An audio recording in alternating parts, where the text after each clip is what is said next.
जय श्री राधे कृष्णा। पिछले अध्याय में हमने श्रवण किया किस प्रकार भगवान पुरुषोत्तम की सेवा से पांडवों ने अकंटक राज्य की प्राप्ति की।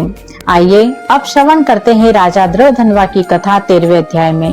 तपोवन में सभी ऋषिगण सूत जी से कहने लगे, हे ऋषिवर, राजा दृढ़धनवा को राज्य, पुत्र, पौत्र कैसे मिले तथा योगियों को भी अति दुर्लभ विष्णु लोक कैसे प्राप्त हुआ, कृपया विस्तार पूर्वक बताइए।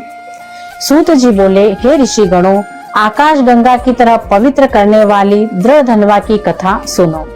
हेहय देश में चित्रधनवा नाम से विख्यात राजा हुए।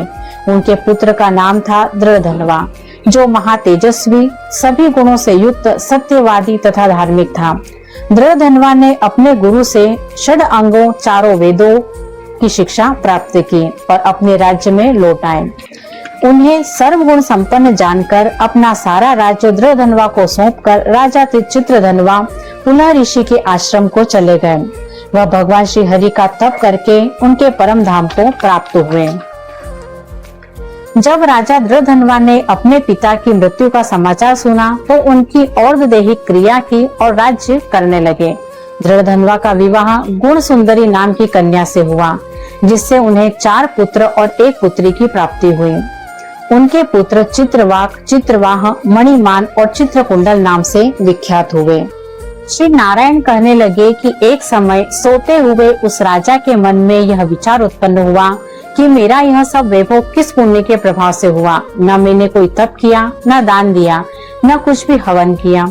अपने इस भाग्य का कारण किससे पूछूं? राजा के इसी विचार में सारी रात्रि व्यतीत हो गई। प्रातः ब्रह्म मुहूर्त में उठकर यथाविधि स्नान करके खड़ा होकर उदय होते हुए सूर्य को अर्घ्य देकर, ब्राह्मणों को दानादि देकर और प्रणाम कर वह राजा घोड़े पर चढ़कर तत्काल शिकार के लिए वन में चला गया। वहाँ उसने शिकार किया। उसी वन में राजा दृढ़धनवा के बाण से घायल होकर एक मृग दूसरे वन में भाग गया। घायल मृग के शरीर से गिरते हुए रुधिर के निशानों से राजा दृढ़धनवा भी उसके पीछे पीछे गया। थोड़ी देर में मृग राजा की निगाह से ओझल होकर कहीं छिप गया। राजा ने प्यास से व्याकुल होकर फिरते फिरते सागर के समान एक सरोवर देखा। वहाँ पर तत्काल जाकर उसने पानी पिया।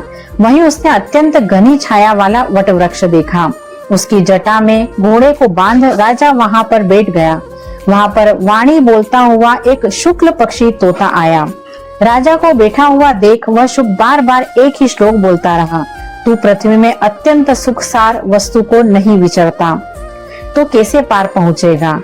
ऐसे उसने इस रहस्यपूर्ण वचन सुन राजा को यही सोच हुआ, बारंबार यह शुक ऐसे वचन क्यों कहता है?